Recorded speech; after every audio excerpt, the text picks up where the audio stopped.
Assalamualaikum warahmatullahi wabarakatuh. Perkenalkan, nama saya Ardi Salim dari kelompok 6 Mekatronika dan Robotika Teknologi Rekayasa Otomasi Angkatan 2023. Di sini kelompok saya terdiri dari Siti Laila Tusifa dengan NIM akhir 005 dan Afif Janwar Ardiansyah dengan NIM akhir 029 dan saya sendiri Ardi Salim dengan NIM akhir 030. Di sini saya akan menjelaskan materi tentang shaft. Baik, yang pertama yaitu pengertian shaft. Poros atau shaft adalah komponen mesin berbentuk batang silindris yang berputar untuk mentransmisikan daya atau torsi antar bagian dalam sistem mekanis.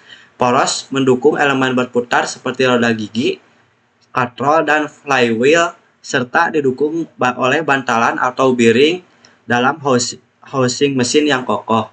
Dalam kendaraan, propeller shaft mentransfer tenaga dari transmisi ke diferensial.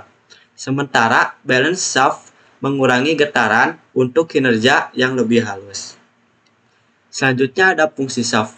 Di sini kami merumuskan fungsi shaft terdiri dari 3, yaitu yang pertama untuk mentransmisikan daya. Shaft digunakan untuk mentransfer tenaga dari komponen ke komponen lainnya, seperti dari motor ke roda atau dari turbin ke generator. Efisiensi dalam transmisi daya bergantung pada desain dan kualitas material shaft. Yang kedua yaitu untuk menjaga keselarasan dalam sistem mekanis. Dalam mesin, shaft membantu menjaga kesejajaran antara komponen yang berputar agar sistem bekerja dengan efisien tanpa hambatan atau gesekan berlebih. Selanjutnya yang terakhir yaitu untuk menopang komponen berputar. Shaft berfungsi sebagai penopang roda gigi, palei, sprocket, dan komponen berputar lainnya. Oleh karena itu, shaft yang baik yaitu untuk keseimbangan yang menghindari getaran berlebih yang dapat merusak sistem. Yang selanjutnya yaitu material yang biasanya digunakan untuk shaft. Yang pertama yaitu baja karbon atau carbon steel. Bahan ini memiliki karakteristik yang kuat dan ketahanan aus yang lebih baik. Yang kedua yaitu baja paduan atau alloy steel. Mengandung elemen seperti kromium atau nikel, memiliki ketahanan korosi dan kelelahan material yang lebih baik. Yang ketiga ada baja nirkarat atau stainless steel. Karakteristik dari baja nirkarat yaitu tahan korosi tinggi sesuai untuk lingkungan lembab atau kontak dengan cairan. Yang terakhir yaitu ada serat karbon atau carbon fiber, sangat ringan dan kuat dan digunakan dalam aplikasi kinerja tinggi meski harga lebih mahal.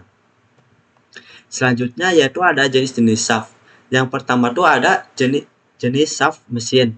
Jenis shaft ini banyak ditemukan dalam berbagai mesin industri seperti pompa, turbin, dan kompresor. Shaft mesin harus memiliki presisi tinggi agar putaran lebih stabil dan tidak menyebabkan getaran berlebih.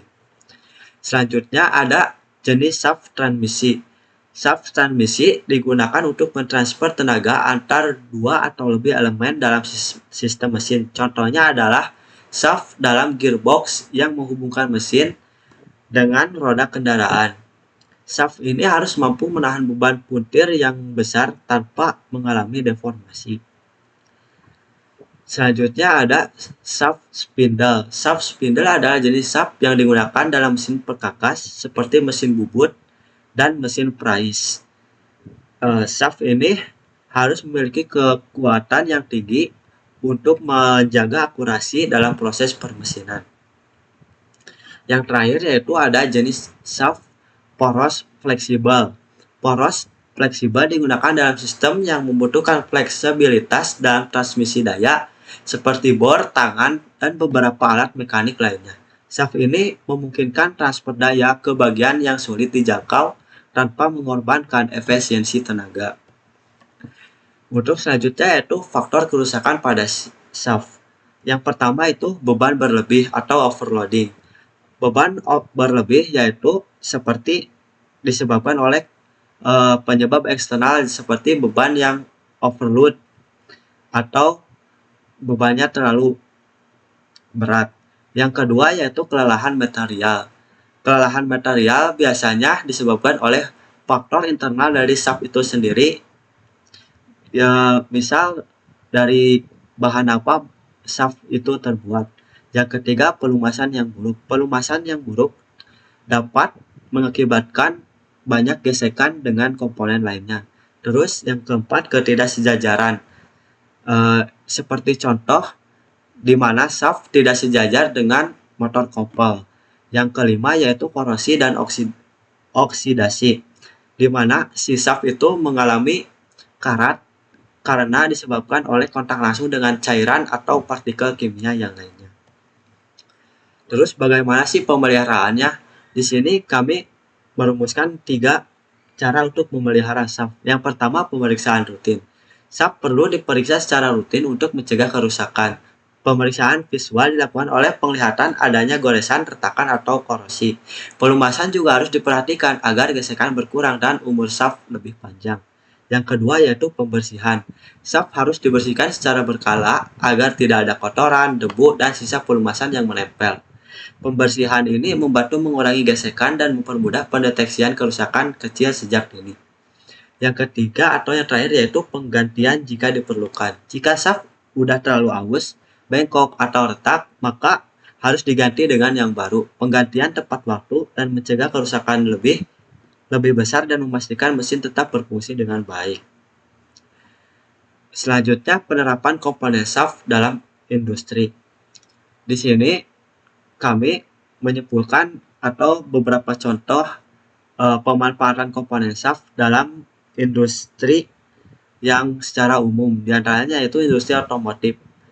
Yang pertama tuh poros digunakan dalam sistem transmisi kendaraan seperti poros engkol pada mesin, poros penggerak, dan poros diferensial untuk mentransfer tenaga dari mesin ke roda.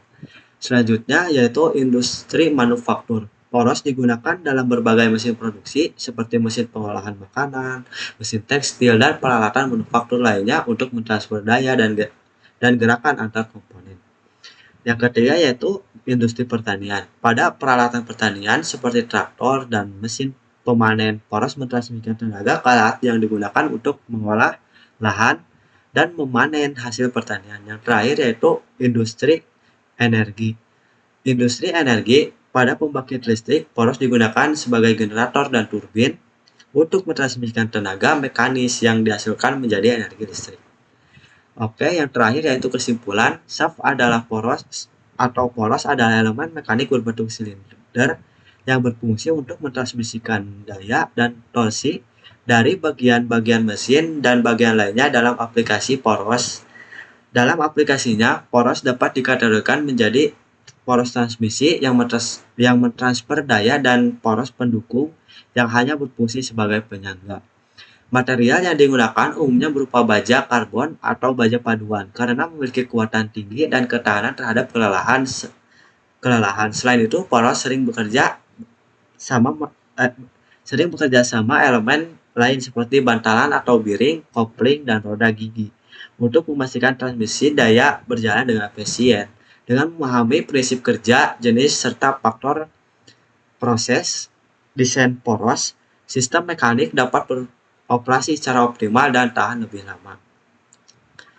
Baik, untuk presentasi materi shaft pada kali ini dicukupkan sekian. Terima kasih. Wassalamualaikum warahmatullahi wabarakatuh.